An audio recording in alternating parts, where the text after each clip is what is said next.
Si tu plan es mejor que el mío, pon la certeza en mi corazón. Si yo solo alcanzo a ver humanamente, si por ser mi Dios ves más allá, ayúdame a confiar para amar tu perfecta voluntad. Si te estoy pidiendo cosas que no son tan buenas para mí, por favor, recuérdame que tú me amas. Siempre ha sido así. Se hará la voluntad de Dios.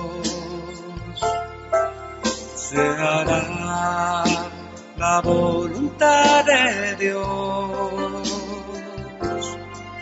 Se hará la voluntad de Dios. Se hará la voluntad de Dios.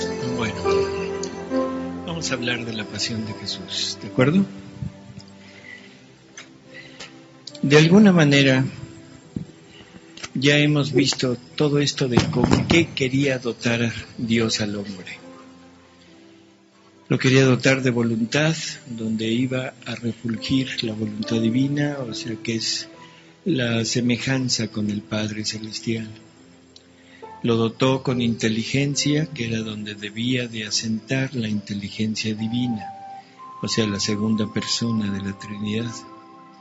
Lo dota con la memoria, que es donde debe de asentarse el amor divino, o sea, la tercera persona de la Trinidad. Este era el plan de Dios para el hombre. Aquí era donde Él quería morar. Y el hombre, cuando ya empieza a vivir esto, o sea, es de Adán, que empieza a hacer uso de esta divina voluntad, el primer paso que comete que da para llegar a la culpa, es defraudar el amor divino.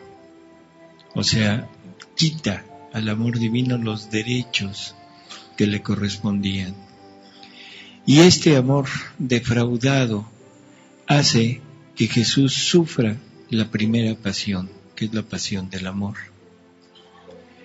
El segundo paso que la criatura da en este ambiente de pecado simplemente es la ofensa de Dios. O sea, ya no es defraudar, ahora es una ofensa que se le comete. Y esta ofensa hace que Jesús tenga que sufrir la segunda pasión, que es la pasión del pecado. El tercer paso que la criatura da en la culpa es debilitar sus fuerzas. O sea, el hombre se debilita, el hombre pierde todo lo que Dios le había dado para poder resistir en este ambiente, y esa es la causa de la tercera pasión, para restituir la fuerza del hombre.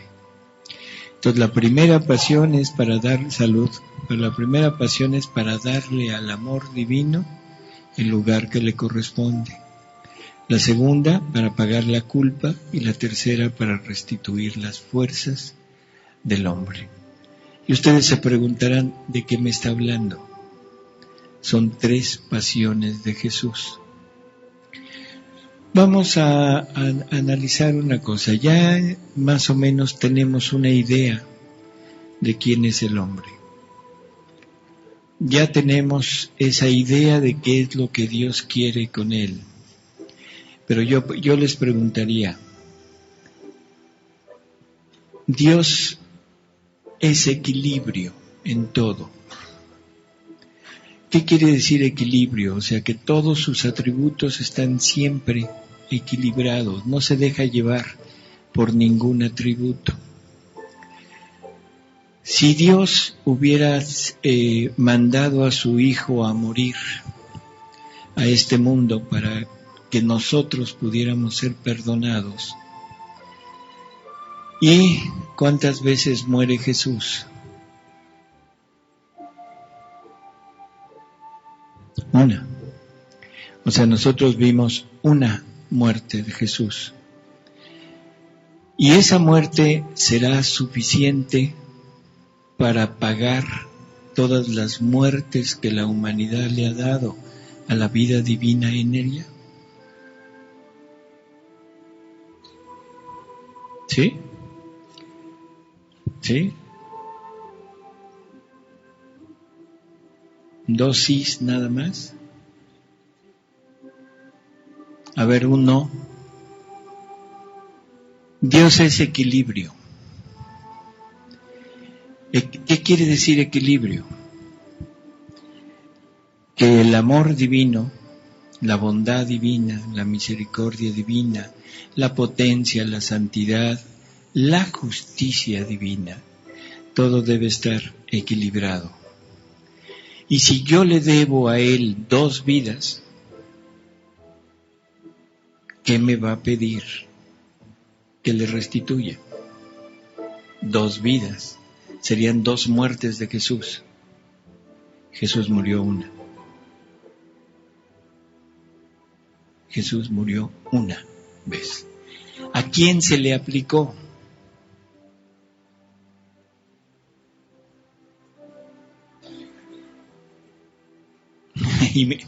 ¿Y María?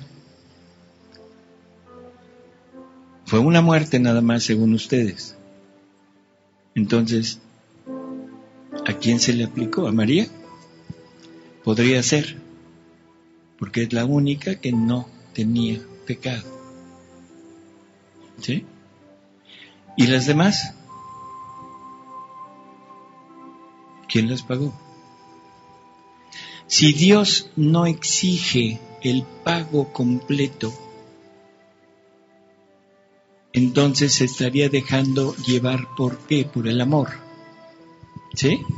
Ama tanto a las criaturas que con la muerte de su Hijo, nada más una, con eso nos perdona a todos. Entonces se estaría dejando llevar por el amor. Dios se desequilibraría. ¿Y en qué se convertiría Dios? ¿Cómo le llaman aquí a un maestro de esos que... ¿Cómo? ¿Barco? Perfecto. ¿Sí conocen esa palabra? Qué bueno, bendito sea Dios. Maestro barco. Dios se convertiría en un Dios barco. ¿Sí? ¿Sí estaríamos de acuerdo? ¿Por qué? Porque, dice, bueno, si ya con esto están todos, todo está pagado. Eso estaría en grave, ¿cómo diríamos? Peligro, ese equilibrio de Dios. Si Dios se dejara llevar por la justicia, ¿qué pasaría? Que Dios sería un tirano. ¿Sí? No, debe estar perfectamente equilibrado. ¿Cómo se logra el equilibrio de Dios? La justicia divina pide una muerte por cada muerte de criatura, por cada muerte de vida de Él en las criaturas. ¿Cuántos pecados mortales hemos cometido nosotros? Sean francos, hombre. A ver.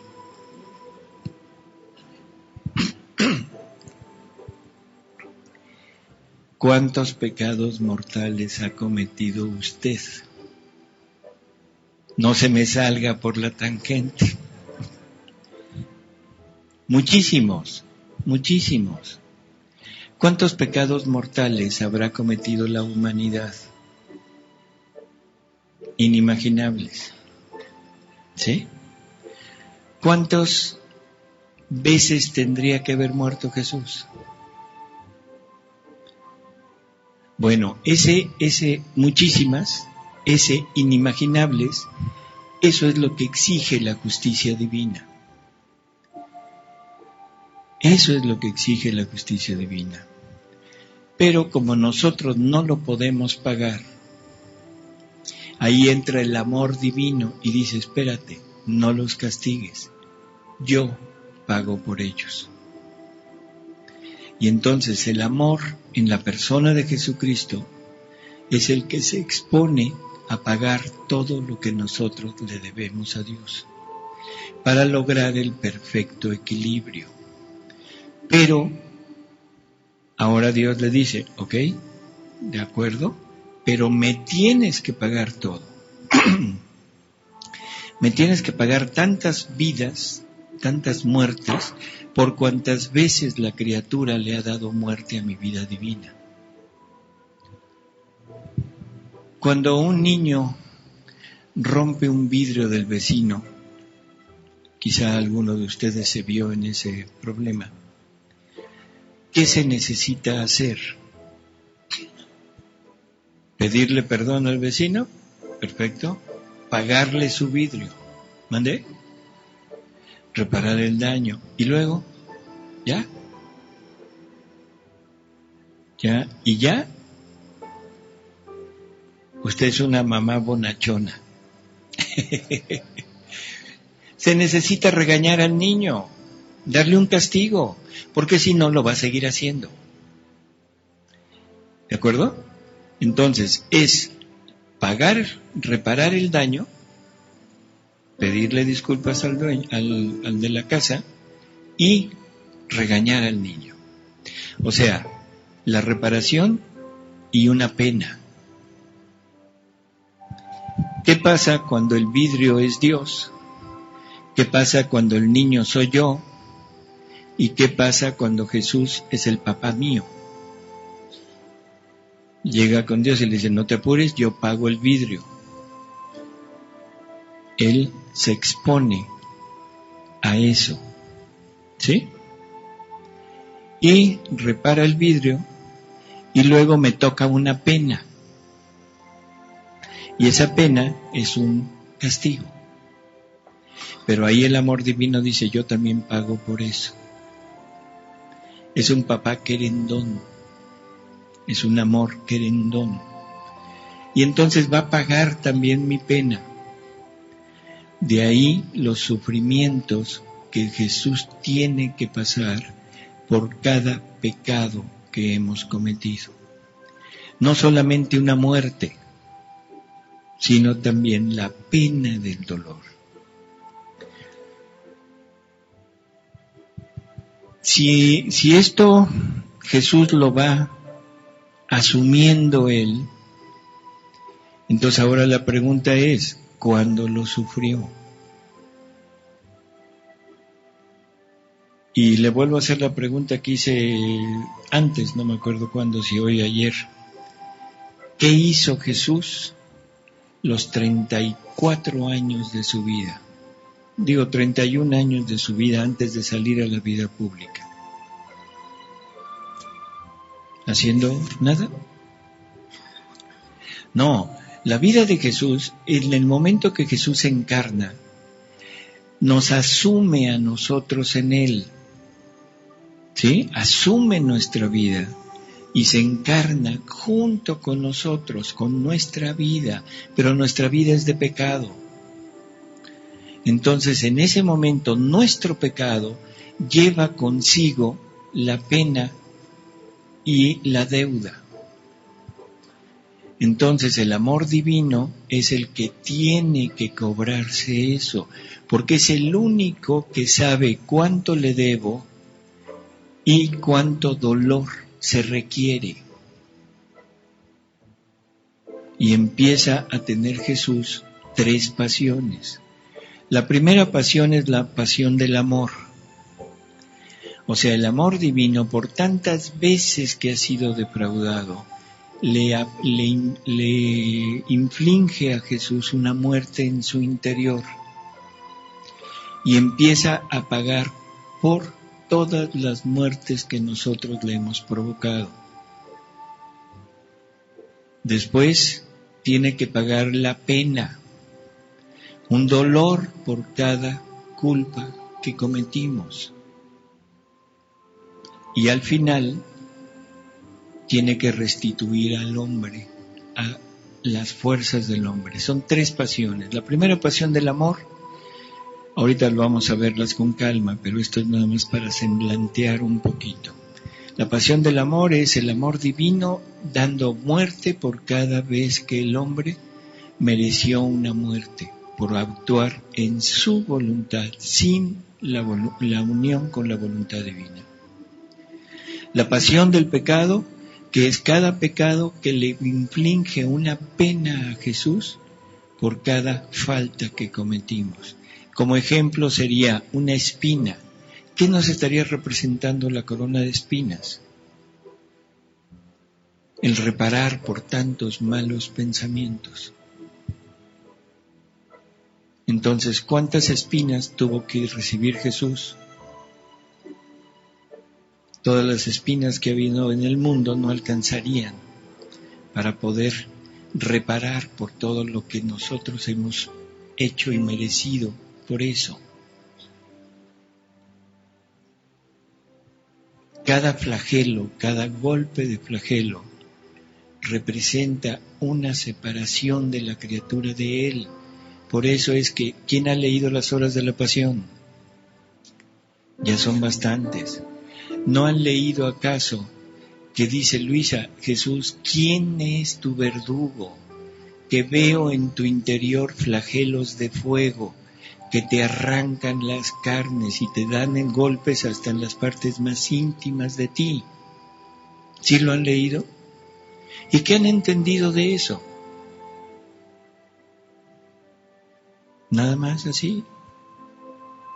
No, es una pasión que está sufriendo Jesús en su interior, es un dolor que está sufriendo Jesús en su interior e infligido por el amor divino, porque el amor divino nos quiere salvar, el amor divino quiere restituir su obra en nosotros, y el único modo, el único medio es equilibrar la justicia divina. Y la justicia divina se equilibra solamente con el pago de eso, y el amor divino es el que se ofrece para pagar. Entonces está continuamente sufriendo penas y sufriendo muertes. Y uno dice, ¿cómo es posible que Jesús pueda morir tantas veces? Ahorita lo vamos a leer para que no sean palabras mías, sino palabras de Jesús. ¿Cómo es que Jesús muere tantas veces? Pero esas son las 2 pasiones interiores de Jesús. Y la tercera pasión es la pasión que la divinidad no le podía aplicar. ¿Cuál será? ¿Qué es lo que la divinidad no le podría dar? El odio, la venganza, ¿sí? La injusticia, todo lo que el hombre le dio, porque fue injusto totalmente todo lo que le hicieron, el odio que aplicaron, la ferocidad con la que lo golpearon, lo flagelaron, todo eso la divinidad no se lo podía dar. Entonces, ¿qué es lo que hace la divinidad? Se la deja al hombre. Y esa es la última parte de la vida de Jesús. O sea, de sus 34 años, 20 horas es lo que es su pasión. ¿Sí? Lo atrapan después de la cena, que serían, ya estaba de noche, que sería a las 7 aproximadamente, y muere a las 3 de la tarde. ¿Cuántas horas fueron? 20. ¿Sí? En 20 horas es lo único que se ve, es su pasión, y esa es la pasión que le dejó al hombre, que es la pasión que no le podía dar la divinidad. En el huerto de los olivos, ahí pasan cosas muy extrañas. Primero, el abandono de sus más allegados, ¿sí? Es un Jesús que en ese momento todas sus dolores y todas sus pasiones se están juntando sobre él y están haciendo en ese momento todo el dolor de toda su vida ahí, concentrado. Busca alivio, busca consuelo con sus apóstoles. ¿Y qué pasa? Los encuentra dormidos. O sea, no tienen ni siquiera ese alivio de estar con compañía. Y luego, ¿qué le pasa a Jesús? Suda sangre. ¿Sí? Y yo les pregunto, ¿se podrá sudar sangre? ¿Seguros? ¿Conocen a alguien que haya sudado sangre? Bueno, y aquí ya somos bastantes personas y los que conocemos pues ya es un titipuchal. ¿Y nadie ha sudado sangre? Es imposible sudar sangre. Imposible. Sudar, sudar. Si un vaso se rompe, ¿qué pasa? Se hace un moretón, pero la sangre no sale. A menos que fuera un golpe tremendo y que la presión, que se hubiera macerado la piel y que la presión rompiera. Pero entonces ya no es sudor, ya es una hemorragia. ¿Sí? Pero sudar sangre, no sé si alguien aquí diga lo contrario, pero no es posible. Sin embargo, Jesús llegó a sudar sangre. Él dice que es la pasión que tuvo que sufrir, pero la pasión de la divina voluntad. Y uno dice, ¿cómo? ¿La pasión de la divina voluntad? La divina voluntad no puede sufrir, porque es divina y todo lo de Dios no puede llegar a sufrir Dios. Y yo les pregunto, ¿es realidad? ¿Será realidad que la divinidad no sufre?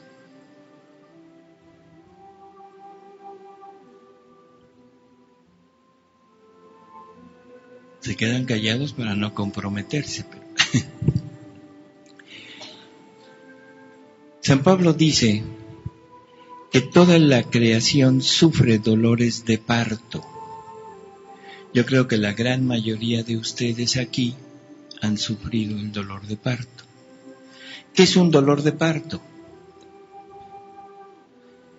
Es la mujer que quiere sacar algo que tiene en su interior, ¿sí?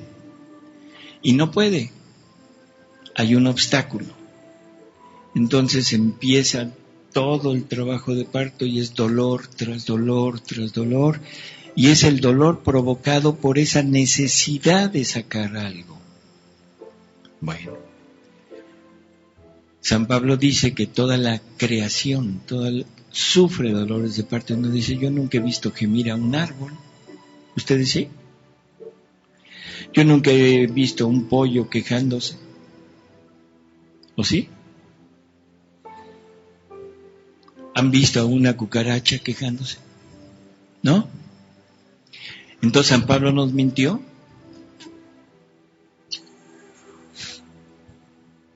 No, lo que hay es que la naturaleza no puede dar lo que contiene, y lo que contiene es el amor de Dios para usted. Usted recibe las cosas creadas, pero no recibe el amor de Dios para alimentarse en su interior. Por eso gime con dolores de parto, porque quiere dar a luz lo que tiene encerrado en ella. Si nosotros vamos a una presa, ¿qué vemos? Un río, una pared y una cantidad de agua inmensa. Si esa pared no tiene una desembocadura, ¿qué le pasa? Se rompe, se desborda y se acabó la presa y se acabó todo lo que hay adelante. ¿Sí?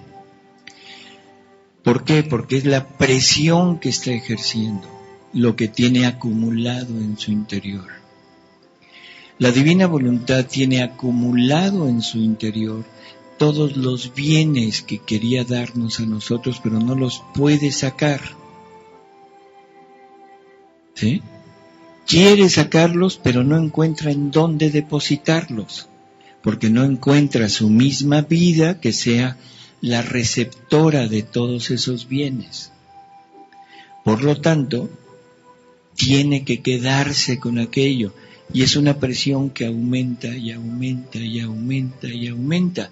No hay desemboco, no hay desahogo de todo eso que está en su interior.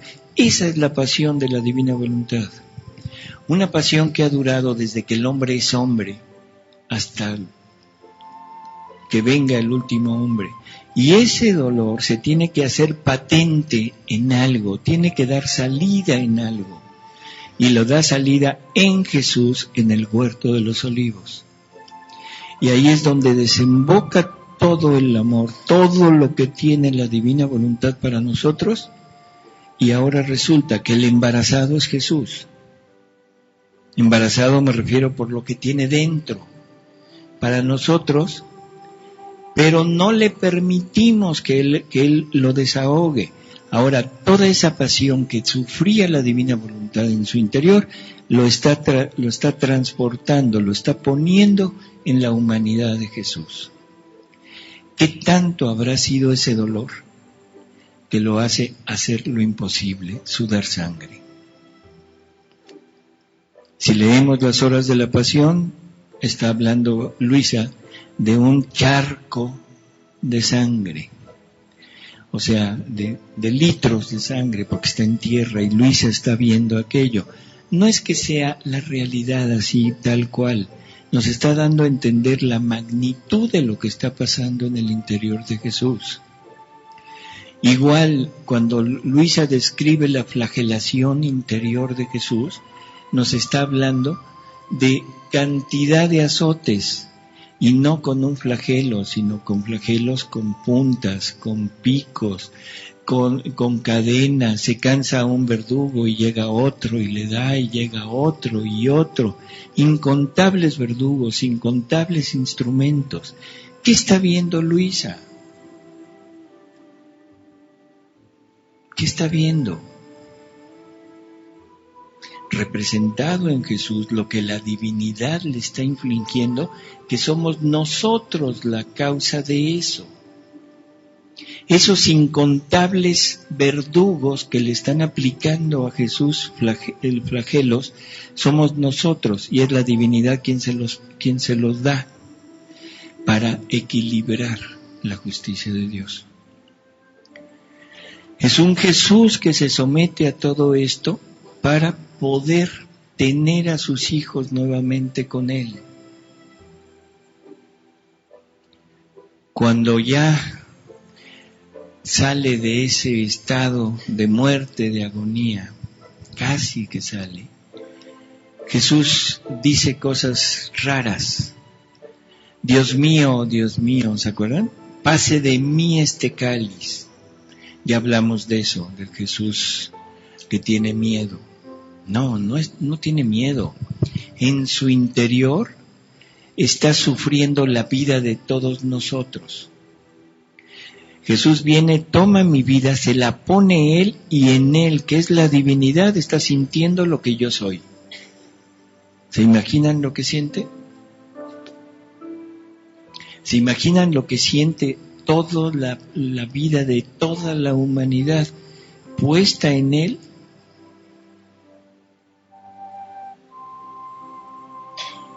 Es un dolor y un sufrimiento inimaginable, porque es el no Dios en Dios.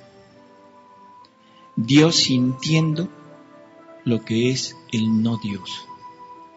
Por eso grita, Padre, que pase de mí este cáliz, el cáliz de la voluntad humana obrante, y lo grita por cada uno de nosotros que somos tan, ¿cómo diríamos?, ciegos, que no alcanzamos a ver que lo que estamos haciendo es muerte para nosotros. Entonces Jesús lo que quiere es ponerse a la cabeza de cada uno de nosotros para que imploremos al Padre que ya no se haga mi voluntad, sino que se haga su voluntad en mí. Eso es lo que está pidiendo Jesús a nombre de nosotros, pero lo tiene que sufrir Él. Cuando llegan los soldados, lo toman, lo apresan, lo amarran, si leemos las horas de la pasión también, lo aprietan terriblemente con cadenas, en fin, lo golpean y todo. Pero pasa algo muy curioso, que lo arrojan al torrente Cedrón. ¿Qué era el torrente Cedrón? El desagüe, el drenaje, o sea, el canal del desagüe de aquel tiempo. Y dice Jesús que Él se somete a ese suplicio. Imagínense lo que es eso. Se somete a ese suplicio para pagar por la inmundicia que tenemos en nosotros. Ahora yo pregunto, ¿quién es el canal del desagüe? Nosotros. Tiene que sumergirse en nosotros para quedar ahogado en lo que tenemos dentro, que es, ya saben lo que lleva el canal del desagüe. O sea, son pequeños pasos de la pasión de Jesús que no hemos alcanzado a entender muy bien. Pero es una pasión que le dura toda su vida, no es un día, no es dos, no es un año, es toda su vida. En el momento mismo de encarnarse, en ese momento empieza a sufrir todo esto. Le lleva la cantidad de 34 años restituir al hombre. O sea que la pasión de Jesús, repito, no es 20 horas, es toda su vida. Es toda una, no sé cómo decirlo, sufrimientos que son inimaginables para nosotros.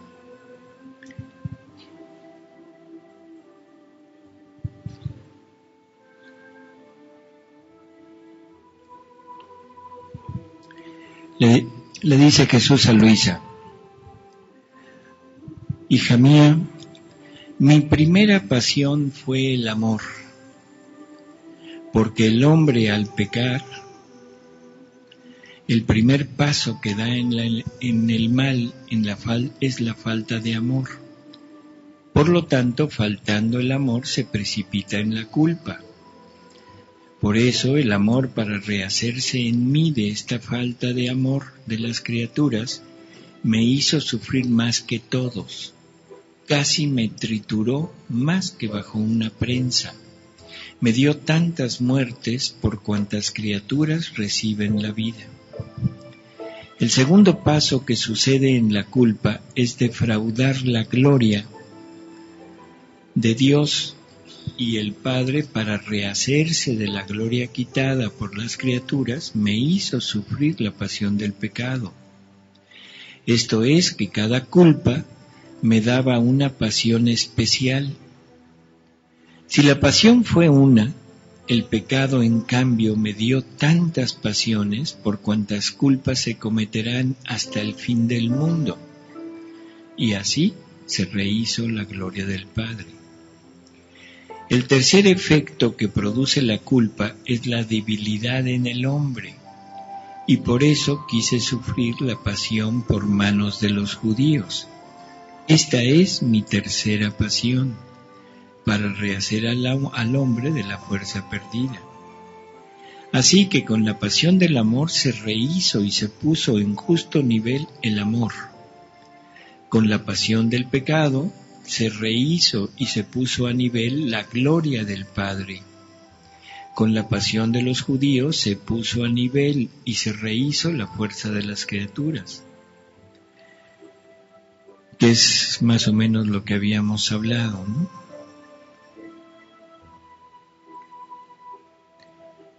Y luego dice: las penas que me dio la divinidad superan por mucho las penas que me dieron las criaturas, tanto en la potencia como en la intensidad y multiplicidad y en la duración. Pero no hubo ni injusticia ni odio, sino sumo amor, acuerdo de las tres divinas personas, empeño que yo había tomado sobre de mí, que era salvar a las almas a costa de sufrir tantas muertes por cuantas criaturas salían a la luz de la creación. En la divinidad no existe ni puede existir injusticia ni odio. Por tanto, era incapaz de hacerme sufrir estas penas. Pero el hombre, con el pecado, había cometido suma injusticia, odio, etc. Y yo, para glorificar al Padre, completamente debía sufrir la injusticia, el odio, las burlas, etc. He aquí por qué el último de mis días mortales sufrí la pasión por parte de las criaturas, donde fueron tantas las injusticias, los odios, las burlas, las venganzas, las humillaciones que me hicieron, que a mi pobre humanidad la convirtieron en el oprobio de todos, hasta tal punto que no parecía que fuera hombre. Me desfiguraron tanto que ellos mismos tenían horror de mirarme. Era el desecho de todos, así que podría llamarlas dos pasiones distintas. Las criaturas no me podían dar tantas muertes ni tantas penas por cuantas criaturas y pecados habrían ellas de cometer. Eran incapaces y por eso la divinidad tomó el empeño, pero con sumo amor y de acuerdo entre nosotros. Por otro lado, la divinidad era incapaz de injusticia, y ahí entraron las criaturas, y completé en todo la obra de la redención. Cuánto me cuestan las almas, y es por esto que las amo tanto. O sea, nos confirma, nos reafirma lo que estamos hablando. Ahora, esto ya hablamos un poquito. ¿Quién está muerto en la cruz? Yo. Yo soy el que está muerto en Jesús en la cruz. Entonces, si soy yo el que está muerto en la cruz, las penas que sufrió Jesús, ¿de quién son? Son mías. No son de Él, son mías. ¿De acuerdo? ¿En dónde quedaron esas penas? ¿Y en dónde quedó esa culpa? En la cruz, en el sepulcro. Porque cuando Jesús sale del sepulcro, cuando Jesús resucita con vida nueva, resucita con una vida glorificada. Y esa vida glorificada, si el que murió en la cruz fui yo en él, yo pregunto, ¿quién está resucitando en él?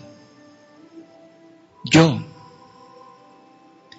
Entonces la finalidad de la pasión de Jesús es llevar mi vida hasta el punto de la muerte para que ahora, en el punto de la resurrección, el que resucite sea yo, con vida nueva, con vida divina nueva, siempre y cuando me una a la pasión de Jesús, siempre y cuando acepte dar todo lo mío para que ahora sea Él el que viva en mí.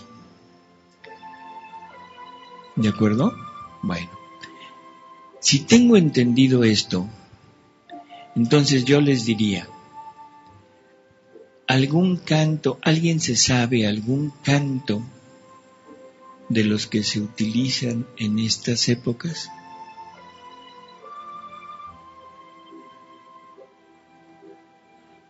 Perdona a tu pueblo, Señor.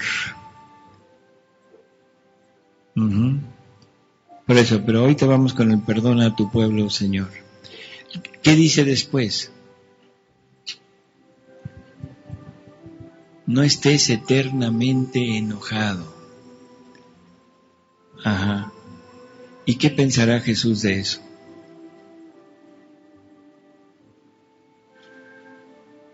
¿Qué dirá Jesús?